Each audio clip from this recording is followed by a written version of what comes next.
லோக்சபால one nation one election சட்ட திருத்த மசோதா கொண்டு வந்து சமர்ப்பிச்சிருக்காங்க. இந்த மசோதா வந்து நேத்திக்கு ஆக்சுவலா என்ன ஆச்சு அப்படின்னா, ஒரு விப் ஒன்று கொடுத்துருந்தாங்க. பாஜக தலைமை தன்னுடைய எம்பிக்கள் எல்லாரும் 16ஆம் தேதி சொல்லியிருந்தாங்க. 17ஆம் தேதி கண்டிப்பாக எல்லா எம்பிக்களும் பாராளுமன்றத்துக்கு வரணும் அப்படின்னு சொல்லிடலாம். அப்பயே என்ன நினைச்சிட்டாங்க அப்படின்னாக்கா, பல ஊடகங்கள், செய்தியாளர்கள், அப்புறம் இந்த தேர்தல் சம்பந்தமான வல்லுநர்கள், அதை பத்தி ரொம்ப அனலைஸ் பண்ணி செய்யறவங்க எல்லாரும் உடனே என்ன பண்ணிட்டாங்கன்னா, கண்டிப்பா நாளைக்கு வந்து இந்த ஒரே நாடு ஒரே தேர்தல் அப்படிங்கிற சட்ட திருத்த மசோதா வந்து ராஜ்யசபால கொண்டு வரப்படும் அப்படின்னு சொல்லி ட்விட்டர்லாம் போட்டு ஆர்டிக்கல்லாம் எழுதி எல்லாம் செஞ்சுட்டாங்க. அதுல இருக்கிற சாதக பாதகங்கள், அதாவது இந்த ஒரே நாடு ஒரே தேர்தலை பத்தி நம்ம ஒரு வீடியோல சொல்லியிருக்கோம் ஏற்கனவே. அதனால என்னென்ன பயன்கள் இருக்கு, என்னென்ன எதிர்ப்புகள் வரும், எப்படி எல்லாம் சமாளிக்க முடியும், அதனால என்ன சங்கடங்கள் இருக்கு, அது எல்லாத்தையுமே நல்லா தரவா அனலைஸ் பண்ணி பேசியிருக்கோம் நம்ம. இப்ப இந்த மசோதா வந்திருக்கு. ஆனா எல்லாரும் என்ன எதிர்பார்த்தாங்கன்னா, இது ராஜ்யசபால தான் முதல்ல இன்ட்ரடியூஸ் பண்ணுவாங்கன்னு எதிர்பார்த்தாங்க. ஆனா இன்னைக்கு திடீர்னு பார்த்தா அதை லோக்சபால இன்ட்ரோடியூஸ் பண்ணிட்டாங்க. அதான் வந்து இந்த ஆட்டோக்காரங்க வந்து லெப்ட்ல சிக்னல் போட்டு ரைட்ல போவாங்கன்ற மாதிரி இன்னைக்கு எல்லாரையும் ஒரு ஒரு அதிர்ச்சியான இதுக்கு தள்ளிட்டாங்க பாஜக என்டிஏ அரசு. சரி, அதை இன்ட்ரோடியூஸ் பண்ணிட்டாங்க. சரி, இதை பத்தி ஃபர்தரா இது யார் இன்ட்ரோடியூஸ் பண்ணார்னா, சட்டம் மற்றும் இது நீதி பரிபாலன அமைச்சர் அர்ஜுன் மேக்வால் அவர் தான் இன்ட்ரோடியூஸ் பண்ணியிருக்காரு. வழக்கம் போல அதை இன்ட்ரோடியூஸ் பண்ண உடனேயே வந்து காங்கிரஸ் ஒரே கூச்சல், குழப்பம், அமளி தும்மடி எல்லாம் நடந்து, நாங்க விடவே மாட்டோம் அந்த சட்ட திருத்தத்தை அப்படி இப்படிலாம் சொல்லி அவங்க வந்து கத்திக்கிட்டு இருக்காங்க. அது எந்த அளவுக்கு போயிட்டு இருக்குன்னு அநேகமா இன்ட்ரோடியூஸ் பண்ணதுக்கு அப்புறமா பார்லிமெண்ட் லோக்சபா அட்ஜான் பண்ணுவாங்களா இருக்கும். ராஜ்யசபாவிலையும் கூச்சல் குழப்பம் இருக்கும், அங்கேயும் அட்ஜான் பண்ணுவாங்க, அதாவது தள்ளி வைப்புன்னுவாங்க. மத்தியானம் 1 மணிக்கு வாங்க அப்படின்னுவாங்க. ஆனா அப்பயும் வந்து கூச்சல் குழப்பம் பண்ணுவாங்க. உடனே அடுத்த நாளைக்கு இதை இது பண்ணிடுவாங்க. ஒரு சமீபத்தில் ஒரு 4-5 நாளாக வந்து பார்லிமெண்ட் வந்து ஒரு அமைதியான முறையில எல்லாமே நடந்துகிட்டு தான் இருந்தது. அதுக்கு ஆரம்பிச்ச போது வந்து 25 நவம்பர்ல ஆரம்பிச்ச போது தினந்தோறும் கூச்சல் குழப்பம் இருந்து, அதுக்கப்புறம் வந்து மம்தா பானர்ஜி, மாயாவதி போன்ற பல தலைவர்கள், கட்சி தலைவர்கள்லாம் என்ன பண்ணிட்டாங்கன்னா, இந்த மாதிரி பார்லிமெண்ட்டை முடக்கிக்கிட்டு இருக்கிறது ஒன்றும் அர்த்தம் இல்லை, நீங்க சும்மா அதானின்னு பார்லிமெண்ட்டை முடக்குறீங்க, அதெல்லாம் நடக்காது, பார்லிமெண்ட் நடந்தே ஆகணும், மக்கள் நலத்திட்டங்கள்லாம் வரணும், அங்க வந்து என்னென்ன செய்யணுமோ அதை செய்யணுங்கிற மாதிரி ஒரு ஸ்டாண்ட் எடுத்துக்கிட்டாங்க அவங்க. பல கட்சி தலைவர்கள் அந்த மாதிரி ஸ்டாண்ட் எடுத்த உடனே காங்கிரஸுக்கு வேற வழி இல்லை, அப்படியே ஒரு மாதிரி ஒத்துக்கிற மாதிரி போயிட்டாங்க. சரி, இப்ப என்னென்னலாம் ஆகும் அப்படின்னு பார்க்கலாம். இந்த பில்ல வந்து அமெண்ட்மெண்ட் பில்லு கொண்டு வந்தாச்சு, சட்ட திருத்த மசோதாவை சமர்ப்பிச்சுட்டாங்க. சரி, இதுக்கு என்னென்ன சாத்தியக்கூறுகள்லாம் இருக்குன்னா, உடனே எடுத்த உடனே இது வந்து கண்டிப்பா வந்து இதை டிஸ்கஸ் பண்றதுக்கு, அதாவது பார்லிமெண்ட்ல விவாதத்திற்கு உட்படுத்துறதுக்கு காங்கிரஸ் கண்டிப்பா ஒத்துக்காது. உடனே என்ன பண்ணுவாங்கன்னா, வக்ஃப் போர்டு அமெண்ட்மெண்ட் பில், அதே மாதிரி இதுலயும் வந்து ஒரு ஜாயிண்ட் பார்லிமெண்டரி கமிட்டின்னு ஒண்ணு அமைப்பாங்க.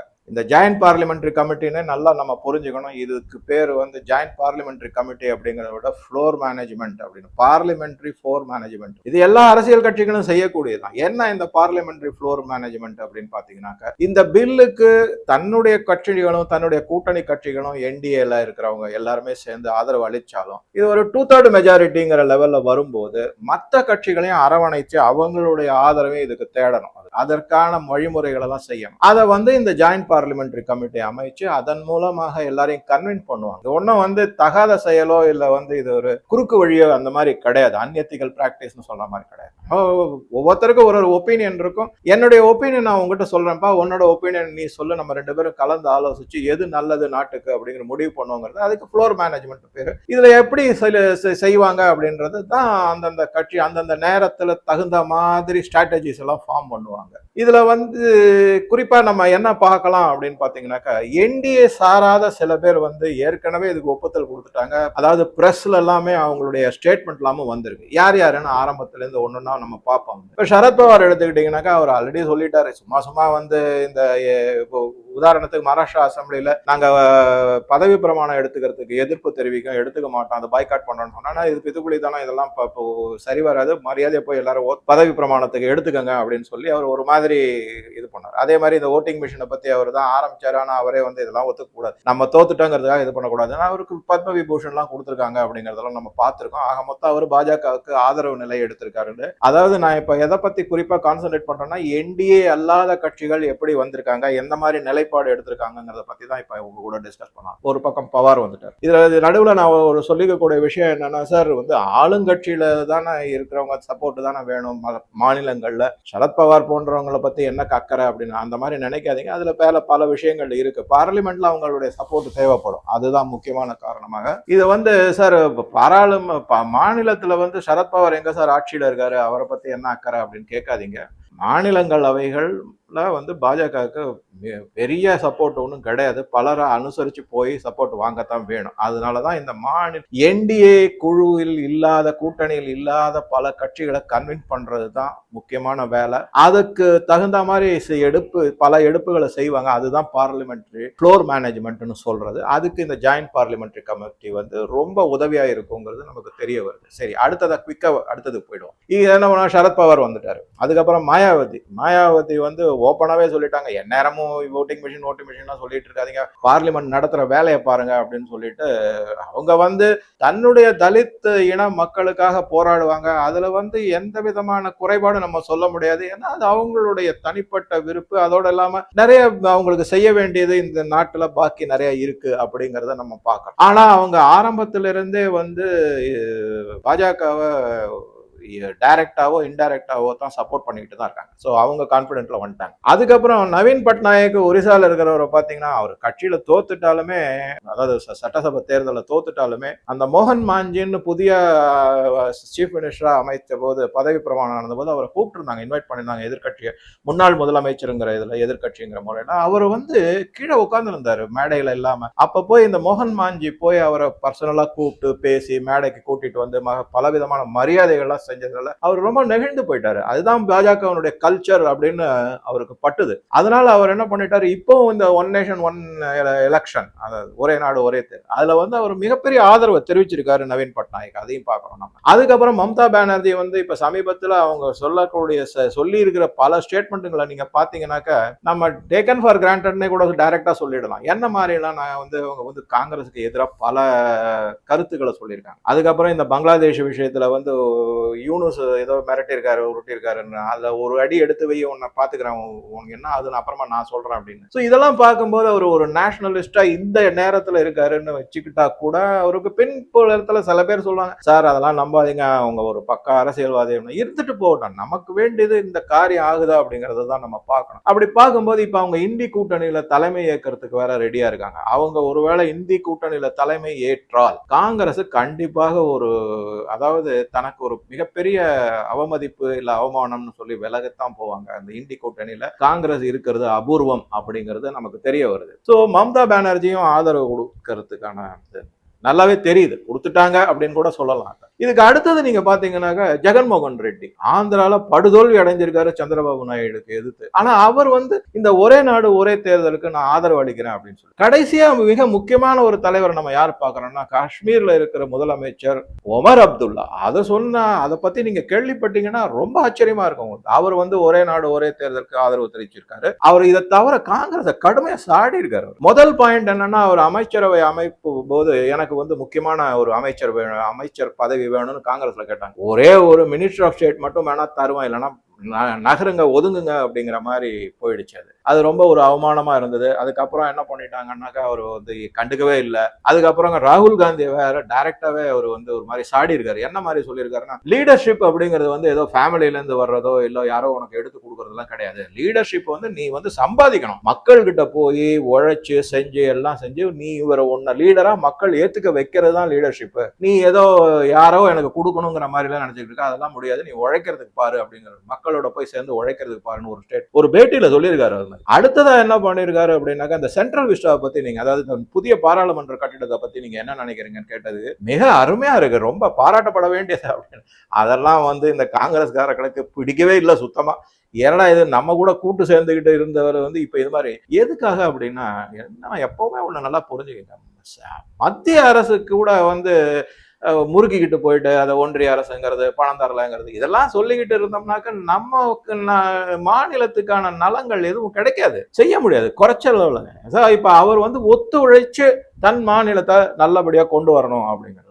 பாக்குறாரு. அந்த மாதிரி ஒமர் அப்துல்லா வந்து ஒரே நாடு ஒரே தேர்தலுக்கு ஒப்புதல் அளிச்சிருக்காரு. இந்த மாதிரி பல பேர் கொடுத்திருக்காங்க எல்லா ஒப்பீனியன். காங்கிரஸும் அதன் கூட சேர்ந்த ஒரு சில கட்சிகள் மட்டும்தான் எதிர்ப்பு தெரிவிக்கிறதாக இன்னைக்கு இருக்கிற நிலைமையில நமக்கு தெரிய வருது. சரி, இப்ப என்ன பண்ணுவாங்க? ஜாயிண்ட் பார்லிமெண்டரி கமிட்டி அமைப்பாங்க. அங்க 2 விதமான ஒப்பீனியன் எடுக்கப்படும். ஒன்னு ஜாயிண்ட் பார்லிமெண்டரி கமிட்டியில இருக்கிற மெம்பர்ஸ் ஒப்பீனியன் எடுத்துப்பாங்க. அதுக்கப்புறம் பப்ளிக்கா ஒரு அட்வர்டைஸ்மெண்ட், ஒரு அறிக்கை மாதிரி சமர்ப்பிப்பாங்க. அது சமர்ப்பிக்க மாட்டாங்க, பப்ளிக்லாம் அனௌன்ஸ் பண்ணுவாங்க. பொதுமக்கள் கிட்ட இருந்து ஒப்பீனியன் சொல்லுங்க, இந்த ஒரே நாடு ஒரே தேர்தல உங்களுடைய ஒப்பீனியன் சொல்லுங்க அப்படின்னு சொல்லுவாங்க. இதே மாதிரிதான் வக்ஃப் போர்டு நடந்தது. அதுல மிக வருத்தமான செய்தி என்னன்னா, வக்ஃப் போர்டு வேண்டாம் அப்படின்னு கோவில் நிலத்தெல்லாம் எடுத்துக்கிட்டாங்கன்னு சொல்லக்கூடிய இந்துக்கள் தங்களுடைய ஒப்பீனியனாக வக்ஃப் போர்டு ஜேபிசி சொன்னது வந்து மிக மிக குறைவு. அதே அந்த மக்கள் வந்து இஸ்லாமிய மக்கள் வந்து பெருமளவுல வக்ஃப் அமெண்ட்மெண்ட் பில்லு வரக்கூடாதுன்னு சொல்லுங்க. கோடிக்கணக்கில் போட்டாங்க. ஆனா இவங்க லட்சக்கணக்கில் தான் அதற்கு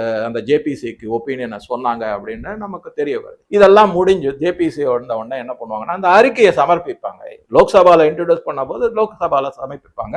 அதை பற்றி விவாதங்கள்லாம் நடக்கும். விவாதங்கள் நடந்து முடிஞ்ச உடனே ஓட்டெடுப்பு வரும். அந்த ஓட்டெடுப்பு எப்படி மெஜாரிட்டி எப்படி தீர்மானிக்கப்படும் அப்படின்னா, அன்னைக்கு என்னைக்கு ஓட்டெடுப்பு நடத்துறாங்களோ அன்னைக்கு லோக்சபாலையோ இல்ல ராஜ்யசபால விவாதத்துக்கு வந்து அங்க ஓட்டெடுக்கும் போது எவ்வளவு மெம்பர்ஸ் அங்க அமர்ந்து இருக்காங்களோ அதை வச்சுதான் 2/3 மெஜாரிட்டியை தவிர, ஏதாவது சில எம்பிக்கள் வந்து ஒண்ணு வெளிநாட்டுக்கு டூர் போனாலோ, இப்ப வந்து ஆர்டிகல் 370 அந்த மாதிரிதான் ஆச்சு ராஜ்யசபால. முன்னாடி அது வந்து ஒரு ரகசியமாக வைக்கப்பட்டிருந்தது. இப்ப அப்படி இல்ல, ஓப்பனா எல்லாருக்குமே தெரிஞ்சது. பல எம்பிக்கள், என்டிஏ சாராத எம்பிக்கள் எல்லாம் சேர்ந்து ஐரோப்பாவுக்கு டூர் போனாங்க. அந்த போகும்போது என்ன பண்ணிட்டாங்க, அதுல பிஜேபியோட எம்பியும் இருந்தாங்க. கடைசி நேரத்துல அந்த பிஜேபி எம்பிக்கள் வந்து கேன்சல் பண்ணிட்டு ராஜ்யசபாவுக்கு வந்து அட்டன் பண்ணிட்டாங்க. பில்லு பாஸ் ஆயிடுச்சு. அங்க இருக்கிற மெம்பர்ல பெரும்பான்மை மக்கள் எம்பிக்கள் இருந்ததுனால அது அப்படியே சுலபமா முடிஞ்சு போச்சு. அப்படின்னு ஆக மொத்தம் எத்தனை எம்பிக்கள் இருக்காங்களோ அவங்கள வச்சுதான் மெஜாரிட்டி டிசைட் பண்ணி எடுப்பாங்களே தவிர,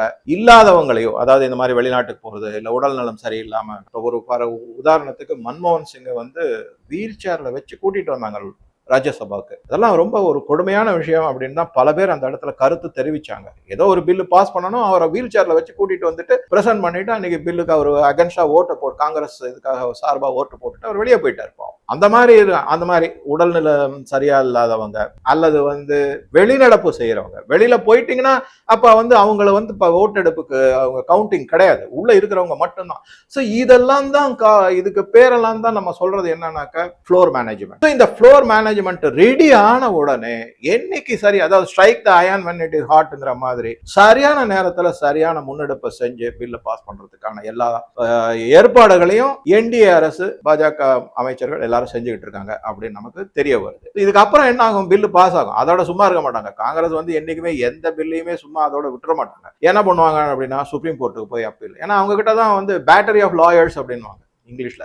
அந்த பேட்டரி ஆஃப் லாயர்ஸ் இருக்காங்கல்ல, அவங்கள வச்சு அபிஷேக் மனு சிங் பணம் எடுத்திருக்காங்க அவருக்கு சீட்டுல இருந்து, அவருடைய சேம்பர்ல இருந்து. அதுவும் பழைய 500 ரூபாய் நோட்டெல்லாம் எடுத்திருக்காங்க. சரி, அபிஷேக் மனு சிங் இருக்காரு, கபில் சிபல் இருக்காரு, இந்த மாதிரி நிறைய பேர் இருக்காங்க, பிரசாந்த் பூஷன், இவங்களெல்லாம் வச்சு என்ன பண்ணுவாங்கன்னா சுப்ரீம் கோர்ட்ல அப்படியே அட்டாக்கு தான் பண்ணுவாங்க. ஆனா என்ன ஆகும்? சுப்ரீம் கோர்ட் வந்து எப்பவுமே பழையபடி ஆர்டிகல் 370 செல்லுபடி ஆகும், எடுத்தது செல்லுபடி ஆகும்னு சுப்ரீம் கோர்ட் இனிமே அதை வந்து ஒருத்தராலையும் திருப்பி அதை கொண்டே வர முடியாது. கொண்டு வரதுக்கு வந்து ரொம்ப கஷ்டப்படணும் அதுக்கு. சரி, இப்ப அதே மாதிரி இந்த ஒரே நாடு ஒரே எலெக்ஷனுடைய பில் பாஸ் பண்ணியாச்சு பார்லிமெண்ட்ல, சட்டம் ஆகிவிட்டது. ஆனா அதை பார்லிமெண்ட் சுப்ரீம் கோர்ட்ல போய் எதிர்த்து நின்னாங்கனாக்க உடனே என்ன பண்ணுவாங்க சுப்ரீம் கோர்ட்ல? சரி, ஓகே, விசாரணை எல்லாம் நடக்கும். விசாரணை நடந்து தீர்ப்பு எப்படி வரும்னா, ஆதாரபூர்வம் அங்க இருக்கிற டாக்குமெண்ட்ஸ் பார்லிமெண்ட் ஒழுங்கா நடத்திருக்காங்களா, ஏதாவது தகுதித்தம் இல்லாம இந்த பில் பாஸ் பண்ணிருக்கா, அதையெல்லாம் பார்த்து மக்களுடைய ஒப்பீனியன் எப்படி இருக்கு, இது வந்து மக்களுக்கு வந்து எதிராக நடக்கக்கூடிய ஒரு சதித்திட்டம் போன்றதா, பார்லிமெண்ட்ல இந்த மாதிரி பண்ணிருக்காங்களா, அதெல்லாம் தரவா விசாரிச்சு அவங்க தீர்ப்பு கொடுப்பாங்க. இன்னைக்கு இருக்கிற நிலைமைக்கு பார்த்தீங்கன்னா இதுல மக்களுக்கு எந்த விதமான தகுதித்த வேலையோ இருக்கிற மாதிரி யாருக்கும் படல அப்படிங்கிறது பல அரசியல் வல்லுநர்கள் வந்து கட்டுரையா எழுதியிருக்காங்க. அதெல்லாம் படிச்சு ஒரு மாதிரி கலெக்ட் பண்ணி தான் உங்களுக்கு சொல்லியிருக்கு. கடைசியில என்ன ஆகும்? சுப்ரீம் கோர்ட்டும் தன்னுடைய சீல போட்டுட்டாங்க அப்படின்னா அது சட்டம் நிரந்தரமான ஒரு சட்டம் ஆகும். சார், இது எப்படி நிரந்தரமா ஆகும்? திருப்பி மாற்ற முடியாது. மாற்ற முடியும். எப்ப முடியும் அப்படின்னாக்க, காங்கிரஸ் கட்சியோ இல்ல பல வேற ஏதாவது ஒரு கட்சியோ, இதை எதிர்த்த கட்சியோ பெரும்பான்மை மெஜாரிட்டியில லோக்சபா ராஜ்யசபா எல்லா இடத்துலயும் வந்து இந்த மாதிரி நடத்தக்கூடாது அப்படிங்கிறது தான். ஒரு ஒரு சுதந்திரத்துக்கு அப்புறமா முதல் எலெக்ஷன் 1952, அதாவது ரிப்பப்ளிக் ஆனதுல இருந்து எலெக்ஷன் நடந்தது. 4 எலெக்ஷன் வந்து பாராளுமன்றத்துக்கும் சட்டசபைகளுக்கும் சேர்ந்துதான் நடந்திருக்கு. எதனால இந்த குழப்பம் வந்தது அப்படின்னு பாத்தீங்கன்னாக்கா, நீங்க வந்து நான் இங்க ஏதோ பாஜகவை பாராட்டுறேன்னு சில பேர் சொல்றாங்க. அப்படி கிடையாது. உண்மையா சொல்றேன். பாஜக எந்த மாநில அரசையும் ஆர்டிகல் 355, 366 வச்சு டிஸ்மிஸ் பண்ணதே கிடையாது.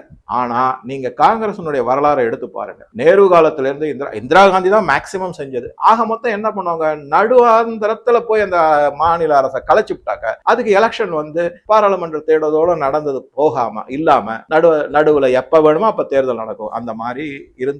அந்த குழப்பத்தை கொண்டு வந்தது காங்கிரஸ் தான் அப்படிங்கிறது. அதை பத்தி நிறைய இப்ப இந்த இது கான்ஸ்டிடியூஷனை பத்தி 2 நாளைக்கு விவாதங்கள் நடந்தது. பல விஷயங்கள் அதுல இருந்து நீங்க கொஞ்சம் அதை கேட்டீங்கன்னாக்கா ரொம்ப நல்லாவே புரியும் உங்க எல்லாருக்குமே இந்த மாதிரி விஷயங்களை. ஸோ இதுதான் இப்ப இருக்கிற நிலைமை. ஆனா இன்னைக்கு என்ன உண்மை அப்படின்னா, ஒரே நாடு ஒரே தேர்தல் அப்படிங்கிற அமெண்ட்மெண்ட் பில்லு வந்து சட்ட திருத்தம் லோக்சபால சமர்ப்பிக்கப்பட்டு விட்டது அப்படிங்கிறது தான் முக்கியமான செய்தி. அதுக்கான பேக்ரவுண்ட் எல்லாமே நான் சொல்லியிருக்கேன். நீங்களும் கொஞ்சம் ஸ்டடி பண்ணிட்டு உங்க கருத்துக்களை பதிவிடவும். நன்றி, வணக்கம்.